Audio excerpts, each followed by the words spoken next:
cette affaire, ces projets vont marcher?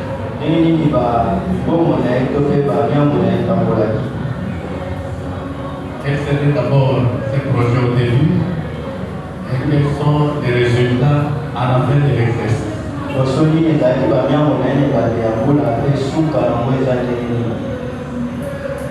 Et quelle est ton attitude envers ces dieux en qui tu t'es confié?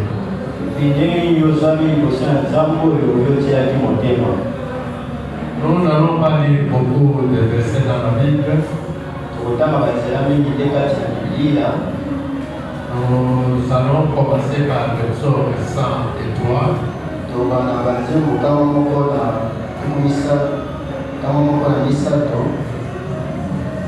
Psaume 103, versets 2 à 5.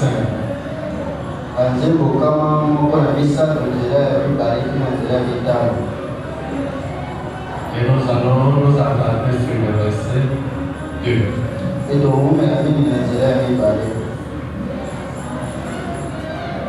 Psaume 103, verset 2 à 5.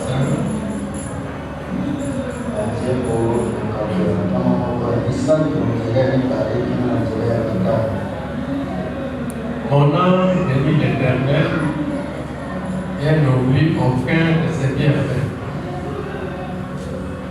Celui qui pardonne toutes tes iniquités, qui guérit toutes tes maladies, celui qui délivre ta vie de la force, qui te couronne de bonté et de miséricorde, celui qui rassasie de bien ta vieillesse, qui te fait rajeunir comme l'air. Amen. Amen.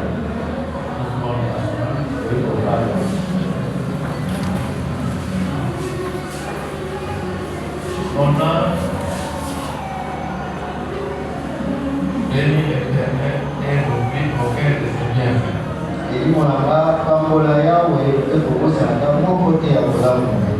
Nous devons la reconnaissance à Dieu. Amen. C'est ça le thème de notre message de ce matin. Soyons reconnaissants envers Dieu.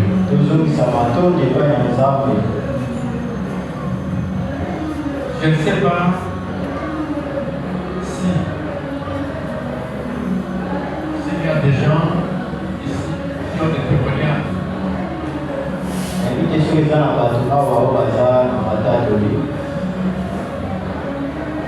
qu'il y en a? Il y en a? Oui. S'il y en a, ils viennent vers toi. Qu'ils se manifestent.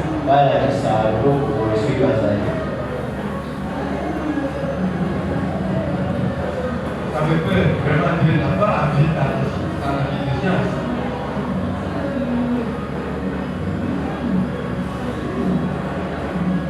Maman Béni, Papa Charles,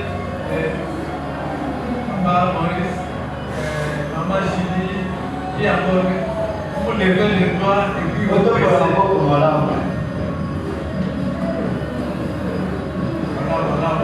Maman Julie, je ne vois pas bien là-bas. Sœur Élise, Sœur Maman Marie-Louise, bien encore. Maman Nana. Ah, Frémol. Bien encore. Papa Théo, bien encore. Très question. Et pour les autres, Papa Théo. Vous dites tout le monde. Maintenant, je n'ai pas mis les doigts. Aujourd'hui, ce sont les témoignages qui vont passer. Amen. Maman Béni, dis-nous d'abord qu'est-ce que Dieu a fait pour toi.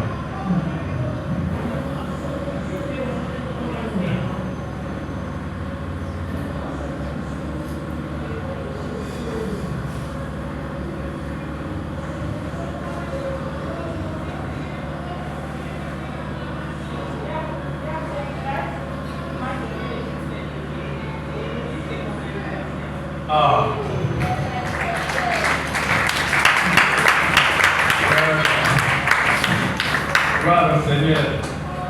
Mais le souffle de vie, nous tous nous en avons ce matin, n'est-ce pas? Voilà, donc, voilà, mais c'est le jour de ton anniversaire. Gloire au Seigneur. Encore, qui? Papa Charles.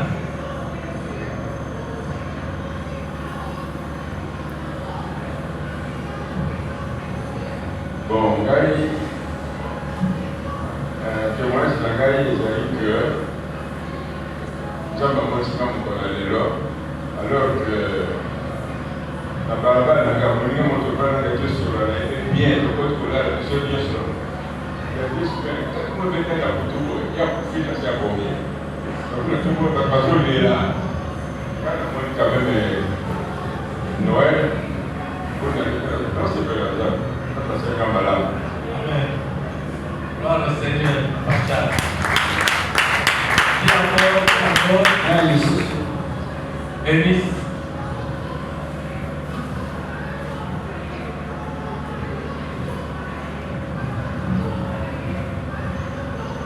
Je remercie l'Éternel parce que l'unité pour le fait académique et grâce à Dieu, il a permis que le parent ait sa possibilité de payer pour moi la France.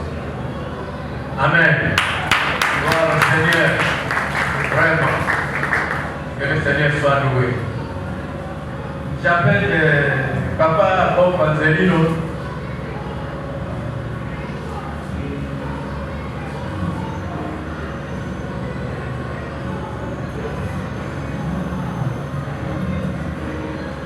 Merci pasteur.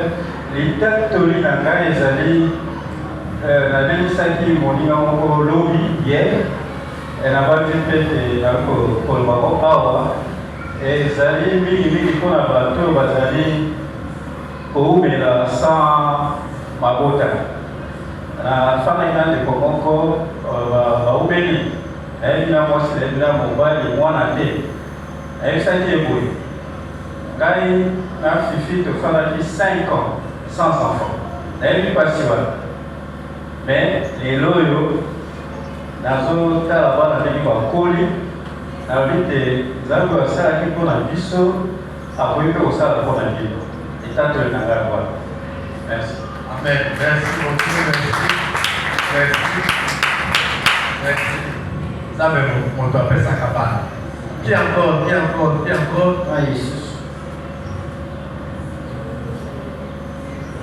Ah, Gershon. Merci parce que tant que pendant mois de janvier, j'étais quand même faire un effort et un coup. Car la titre au cours en décembre, ceux qui peut-être toujours en bonne santé dans le monde, c'est la bonne santé. Et janvier, donc comme dans mois et mars, santé dérangeait juste pour 3 jours. Et depuis lors, la piquette en tout cas à bonne santé. Donc, les cas une fois en école. Amen. Amen. Ah oui, frère Aristote. Amen. Amen. Napenda mwaki ezambo kutana tatola oyo zambe asala bomo nanga. Mbula oyo na cadre ya profession ya biso ezalaki mbula moko na niveau ya cabinet tozwaki mo badosie mingi na prison bandeko mingi bazalaki encarcere na prison epuis tozalaki kokende mwa mingi epuis nazalaki na dosie na nga moko papa didepa yebi ya grand frère moko tokola na bango na ngaba nde na bayaki kolandela ye nazwaki te na kokende prison mingi na basi ya mbula et voilà. Maintenant, je t'en avais aucune de la façon dont on a donné la et puis, au pot d'Akaka, on va jouer à l'audience des Zalaka, au senti dans le zone du Savamo, on a dit au Bazali, pour l'audience des Zoleka.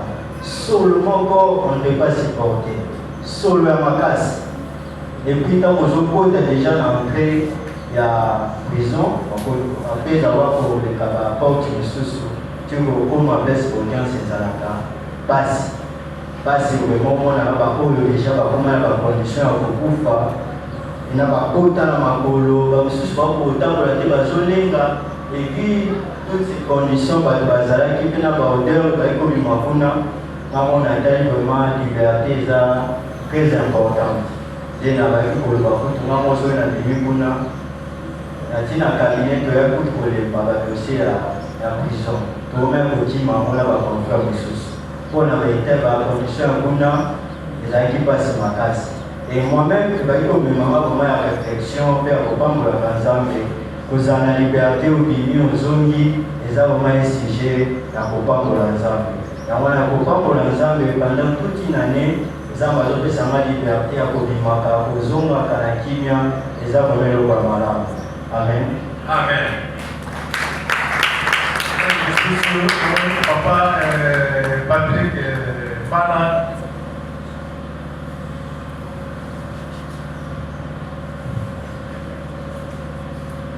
Alléluia. Amen. Nga na ko pambola nzambe puisque elle a fandi na sima na bibisi calculatrice na ngai natali déjà que depuis le 1er janvier nasali déjà 363 jours. On a sali exercice mokie na chango na ba heure na retrouvé à peu près 8700 heures. Après la toute maman Janine na hôpital de Bombol, une heure de foot à raconter. Maman Janine a eu signe, ça dépend. C'est entre 20 et 50 dollars. Donc, bien, on a 50 dollars. Ce qu'on a déjà dit, on peut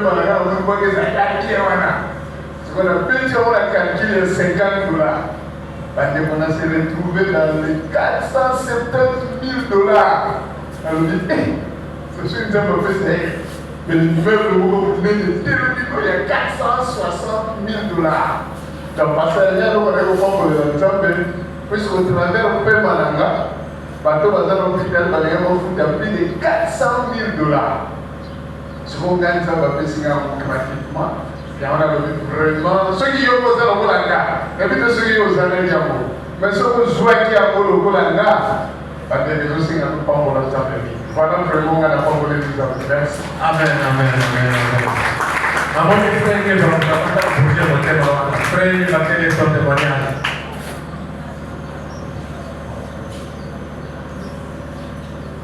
Par témoignage, j'ai payé, pasteur. Amen. J'ai payé, mais au groupe, c'est la raison des arts. Dernièrement, griffe, où ils ont été, ils ont été sur la dame. Ils ont été maintenant dédiés. Par exemple, la salle de grâce, jour à Noël, on a été sur Yaki. Vous allez qui en vol son pays. Il y a un écouté, c'est un bon. Merci. Amen. Je pense qu'il y a des doigts. Ah oui, Papa Léon. Oui, ok.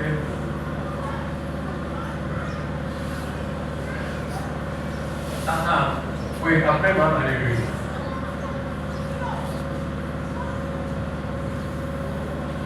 Témoignage de Gaël des alliés. Ceux qui n'ont pas allé, nous n'avons pas commis. Quand on appelle ça niveau, on appelle à Jésus. Dans 1988, on a tourné pas. Et le corps va y venir. Nous avons pas de ligne. Quand vous souhaitez vous voyez encore activité la couva, on ne peut pas voir. Mais nous avons été intact quand la Jésus fait la ligue, ça fait 42 ans.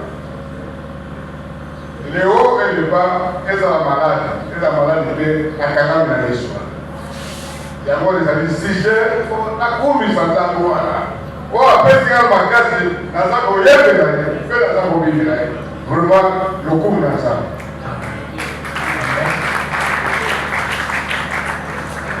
Maman Marie-Louise. Ah.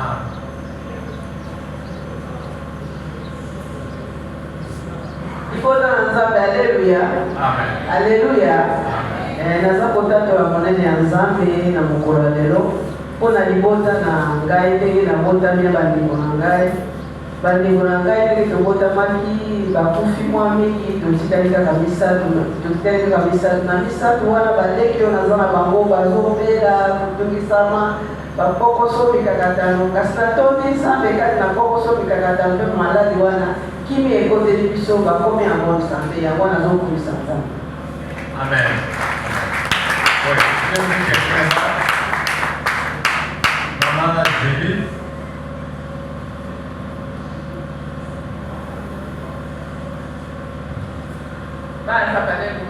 Amen.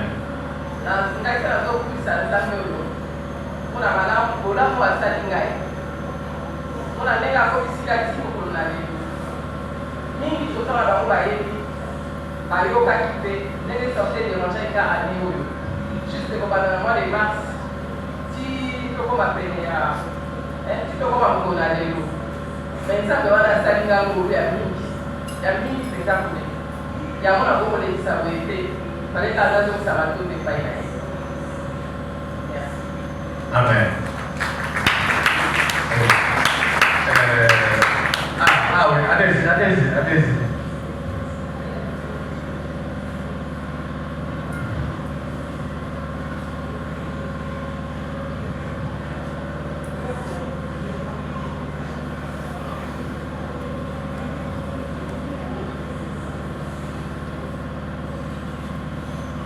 Alléluia. On va passer l'occasion pour témoigner. C'était un peu la vie, mais on a réduire un peu pour soit vraiment entendre. Ce qui n'a pas mis ma héris, et ça a vraiment sujet, il y a un et il y a beaucoup de ça. Au fait, les salaires qui, au moment où on a sa mentalité, au moment où les salaires qui impossible dans la vie, il y a soit il y a des médecins, si je peux le dire, qu'on a pas pu concevoir. Maintenant, il y a la tissa qui est née. En fait, c'est les gens qui m'attendent après le mariage, on peut concevoir des détails à la carte, comme on a chez les gynécologues, orienté tout ça, donc on peut qu'il y ait des pages chez les gynécologues. C'est là qui est vraiment difficile pour nous parce qu'on a médecin, on a pour le gouvernement.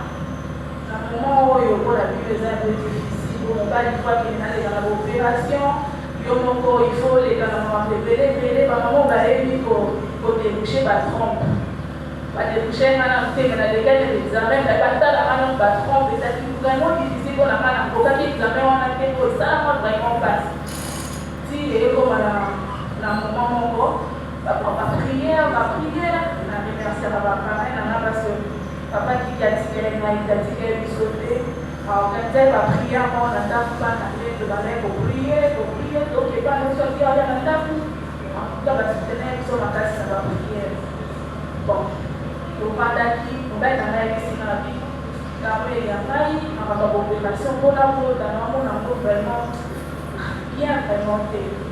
Pardon, par exemple, on va prendre pour moi, on va pas là-bas, on va se poser. Pourquoi ils sont tout ça, c'est normal, il ne faut pas la vie.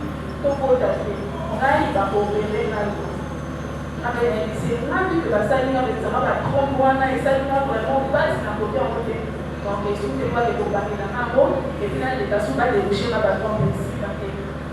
Donc, va prière, pasteur, on va prier, on va prier, mais la bâton, il faut vraiment la détail, et quand on va nous mettre dans ma prière, qu'est-ce qui s'est passé le jour? Et va paraître dans la salle, juste là, on va aller l'eau, on a dit ça pas de problème. On va être en sommation la prière, on va être là pour prier. Puis on va être là pour prier, on va avoir un problème non compris. On va la prière, on va dire pour chose. On va dire pour eux, les amis, les 31 mots pour eux, même à la matin, on va tomber déjà dans le ciel. On a monté la ligne. On va aller si vous pensez que vous avez la période, non, qui veut venir, non, il va dire que chaque fois qu'on a réglé, comme on a habitude. Depuis le temps, il y a un accident, notre hôpital va accident de la salle à zéro. On a fait la période, on a fait la Monique et la zéro.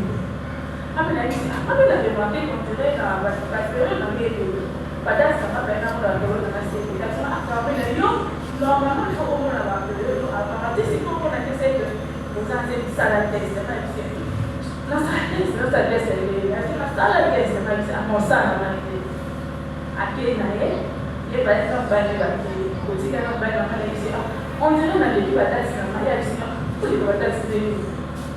fois, on a aux autres églises, on a dit c'est première fois, on a des réflexions, des réflexions.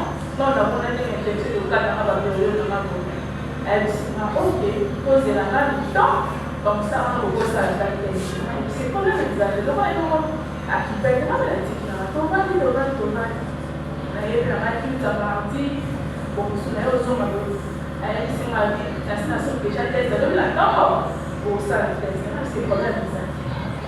Pour là, qui tombe, là, pour bien des jours, on a 5 heures à l'hôpital, ça y est, on a dit, on a la chambre. Avec un petit on a même qui on a fait ça dans le salon. Nous avons allé contre la lèvre. La zone qui m'a pas la chambre, qui va sur la main, on a fait la cassouille. Donc, dans le salon, dans le salon, on a fait les camarades. Dans l'équipe, ils sont là, on a mis sur la lèvre, ils sont là, ils sont là, très bien, on a fait la béca. On a mis là, la bataille de couper dans la main, on a fait la test à ces vidéos. Rouge,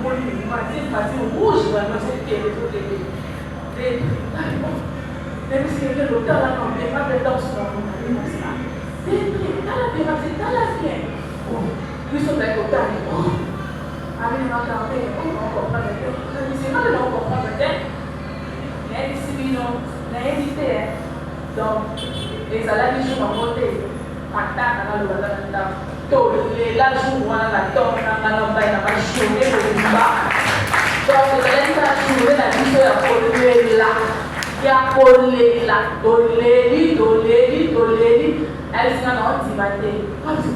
Avec la caisse au son dans le sous. C'est qu'elle est au son. Avec bam, elle a dit à 6 heures du matin, la pharmacie, elle va aller à l'aéroport. Allez sous la tête, c'est un métier. Je vous dis, même résultat. Donc, on a vraiment abonné l'exemple.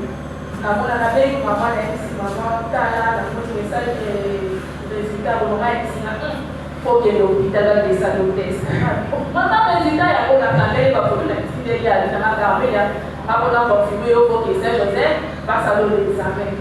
En tout cas, il y a au tas de la monnaie d'examen, et le moment des impossibles, pas ça. Oh, il y a impossible, il y a plus en bas. Et pas ça, il y a impossible.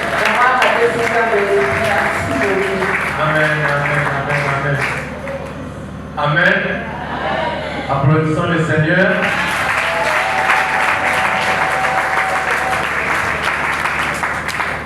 Si nous devons continuer avec les témoignages, je pense que nous allons manquer de temps pour le reste du culte. Même interprète s'est emballé dans le témoignage. Ok. Bien.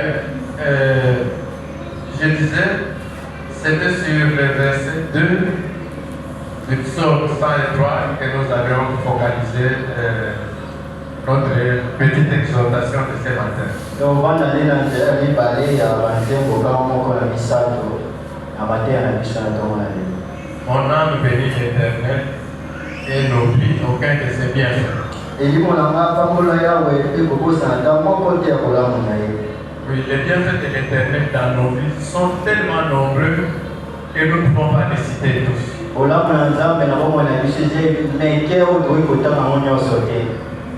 commençant par notre naissance, notre venue au monde, c'est un bienfait de Dieu.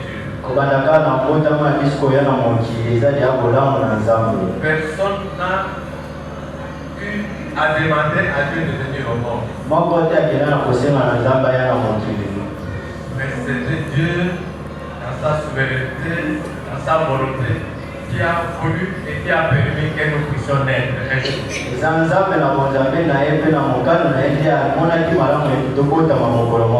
Quelle que soit la famille dans laquelle tu es né, il n'y a rien à regretter. Dieu a voulu que ça soit de cette façon. Il y a des gens qui regrettent parfois d'être venus au monde à travers telle ou telle famille. Ils auraient voulu naître dans des familles.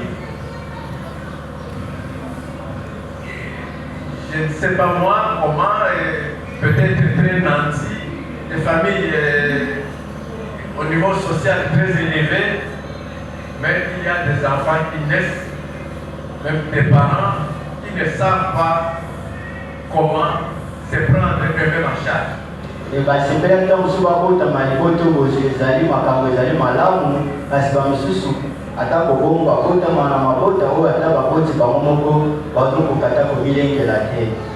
Dieu a voulu que l'on vienne au monde de cette façon-là. Mais dans notre marche, chaque jour, nous vivons les merveilles de Dieu. Le livre de Lamentation, chapitre 3, à partir du verset 21 jusqu'au verset 23,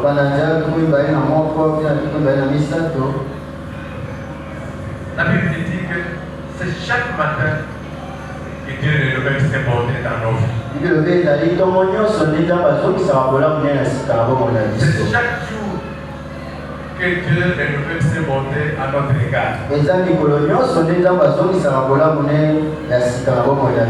Et quelles sont ces bontés? Le souffle de vie, le pardon de nos péchés, avoir des amis, avoir des connaissances, avoir une famille, avoir des gens qui vous aiment, des gens qui vous estiment. Ça, ce sont les bontés de Dieu. Avoir aussi vécu beaucoup d'années sur cette terre, c'est une bonté de la part de Dieu. Et si nous nous regardons, nous avons fait cela. Et la Bible dit, c'est Dieu qui nous rajeunit. Alléluia. Amen. Je ne sais pas quel âge vous me donnez moi. Je parais un peu jeune, n'est-ce pas? Je parais un peu jeune, n'est-ce pas? C'est Dieu qui les rajeunit. Amen. Et c'est Dieu qui fait des choses dans nos vies. Des choses que personne d'autre ne peut faire. Et même dans notre vieillesse, notre grande vieillesse, le Seigneur prend soin de nous. Et tous les détails de nos vies. Mais souvent nous ignorons. Souvent nous ne sommes pas reconnaissants envers Dieu. Si nous lisons les livres de l'Évangile selon Luc, c'est là où nous allons terminer. Luc chapitre 7, verset 11 à 16.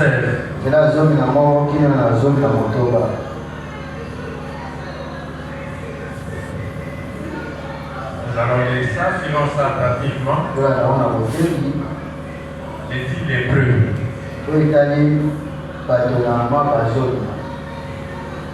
Jésus se rendant à Jérusalem, passait entre la Samarie et la Galilée. Comme il entrait dans un village, 10 lépreux vinrent à sa rencontre. Se tenant à distance, ils s'élevèrent la voix et dirent: Jésus, Maître, aie pitié de nous. Dès qu'il les eut vus, il leur dit: allez vous montrer au sacrificateur. Et pendant qu'il s'y allait, il fut guéri. Les deux, se voyant guéris, revinrent sur ses pas, glorifiant Dieu à haute voix. Il tomba sur sa face au pied de Jésus et lui rendit grâce. C'était un Samaritain. Amen. Amen. Je m'arrête là. On peut continuer même jusqu'au verset 19. Vous m'appelez à la fin de la zone de quoi? Il y avait 10 épreuves. Ce n'est pas une parabole, mais c'est une histoire vraie. Et l'épreuve, c'était des gens qui étaient marginalisés par la société.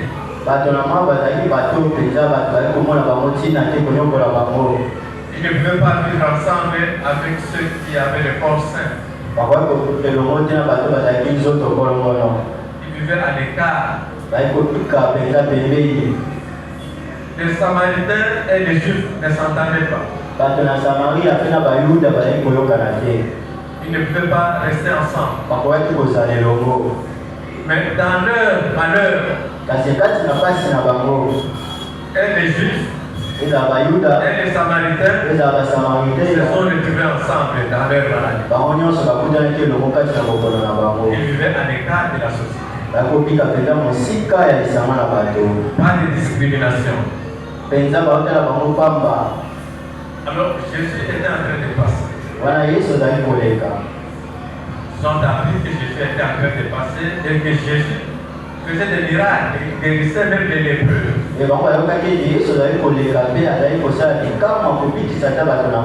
Comme il ne pouvait pas s'approcher vraiment de Jésus pour le toucher, et là où il se trouvait, ils ont commencé à crier vers Jésus.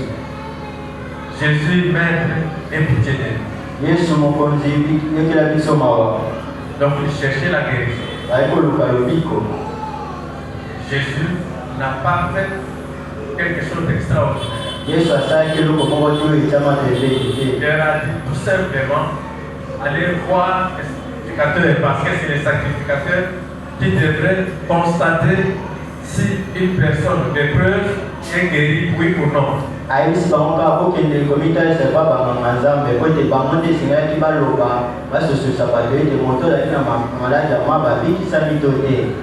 Mais Jésus leur avait déjà accordé la guérison. Avant d'arriver chez le sacrificateur, ils se sont rendus compte qu'ils étaient guéris. Amen. Les autres ont continué leur chemin. Mais l'un d'eux est revenu sur ses pas pour remercier la personne qui l'avait guéri. Pour remercier Jésus. Pour remercier Dieu. Une seule personne sur 10. Donc un dixième. Il est revenu, il a reconnu que c'était un bienfait de Dieu dans sa vie. Il est venu rendre grâce au Seigneur. Et ce qui est encore grave, cette personne ou ce monsieur qui est rentré n'était pas juif. Mais c'était un Samaritain. C'était des gens qui étaient méprisés par les Juifs. Et c'était lui qui a su comprendre que ce qui m'est arrivé, il y a des dieux qui peuvent faire ça. Il a reconnu en Jésus-Christ Dieu. Il est revenu lui rendre grâce. Jésus est venu pour sauver tout le monde.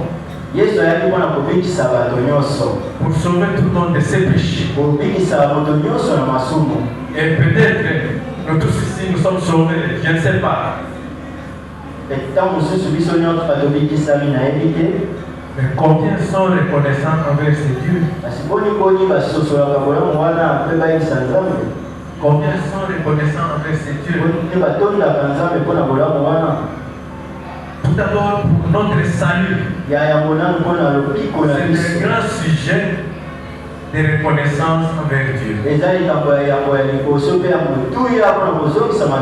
des gens qui croient vivre alors qu'ils ne vivent pas. Parce que sans Jésus dans sa vie, il n'y a pas de vie. Il y a beaucoup de cadavres vivants qui se promènent dans cette ville ou dans ce pays.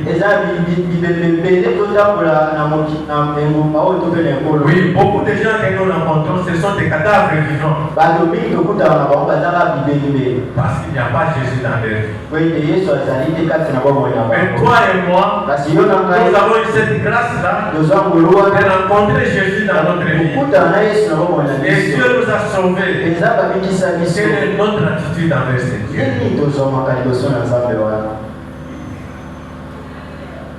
Manifestons notre reconnaissance envers ce Dieu qui nous a sauvés. Il y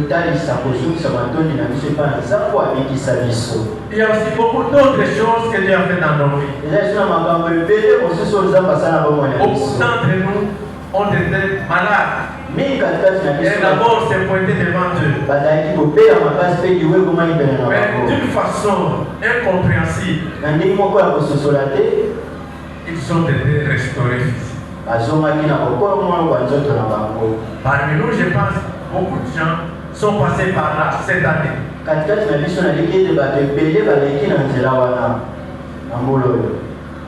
Beaucoup diront peut-être que c'était grâce aux médicaments. Mais le dernier mot revient à Dieu. On peut prendre des médicaments sophistiqués, mais sans être guéris. Il y a des gens qui vont dans des grands hôpitaux, peut-être en dehors du pays, mais ils rentrent ici dans des coffres. Mais il y a des gens qui se font soigner ici, dans des petits hôpitaux derrière des maisons, et ils sont sauvés, ils sont guéris. Mais qui les a guéris? C'est Dieu. Personnellement, ces derniers temps, j'ai été secoué par la grippe qui s'en va et qui revient.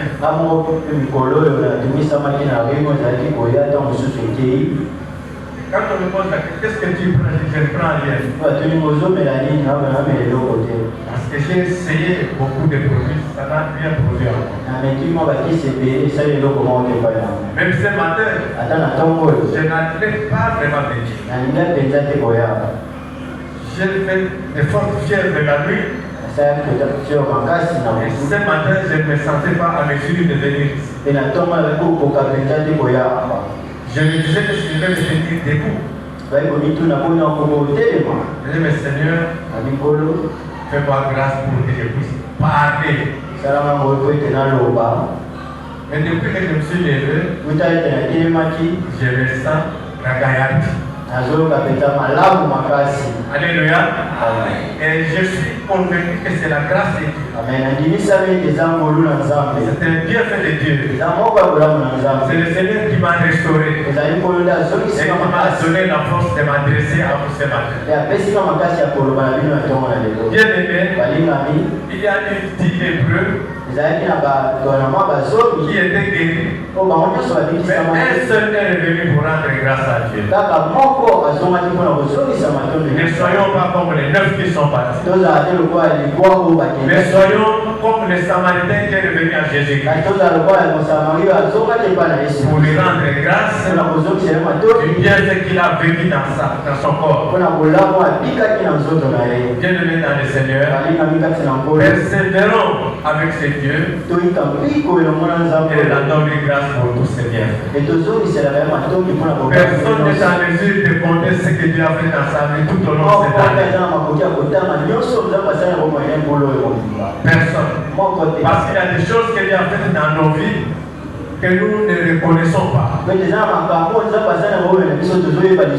Qui sont partis. Amen. Et Dieu a agi dans la vie de chacun. Même ceux qui ne croient pas en lui, s'ils sont en vie aujourd'hui, c'est par sa grâce. Même les membres de nos familles qui ne connaissent pas Dieu, c'est par sa grâce qu'ils sont là. Nous pouvons rendre grâce à Dieu même pour eux. Bien aimé dans ce culte, je n'ai pas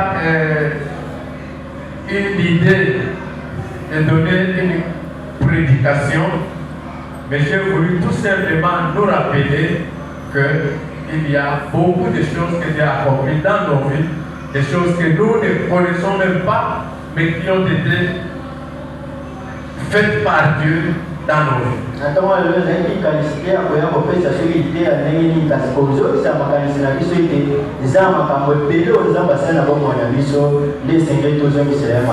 Nous allons donc chacun rentrer dans son cœur,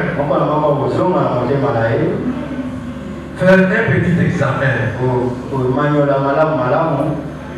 de ce que Dieu, de ce qu'il a vécu cette année avec son Dieu.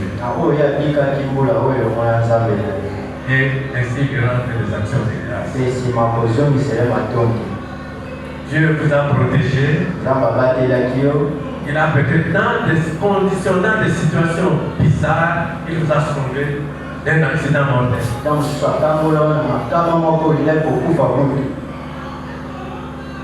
Ici à Yolo, il y a tout le temps des phénomènes de corona. Il y a peut-être des gens qui sont passés entre les corona et qui n'ont subi aucun dégât.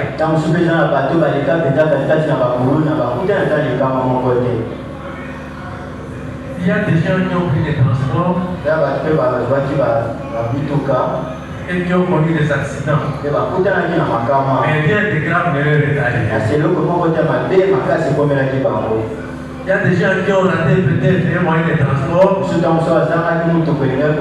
Ils ont regretté ça. Mais après, ils ont appris que ce transport que vous avez raté a fait un accident. Alors vous commencez à dire, j'avais de la chance. C'est Dieu qui nous a épargné cet accident. Bien aimé, je ne saurais pas citer ce que Dieu a fait dans la vie de chacun. Mais nous pouvons nous en souvenir, c'est très bien fait de Dieu. Et pour cela, remercions Dieu. Rendons grâce à Dieu. Et nous sommes Amen. Amen. Nous allons louer Dieu.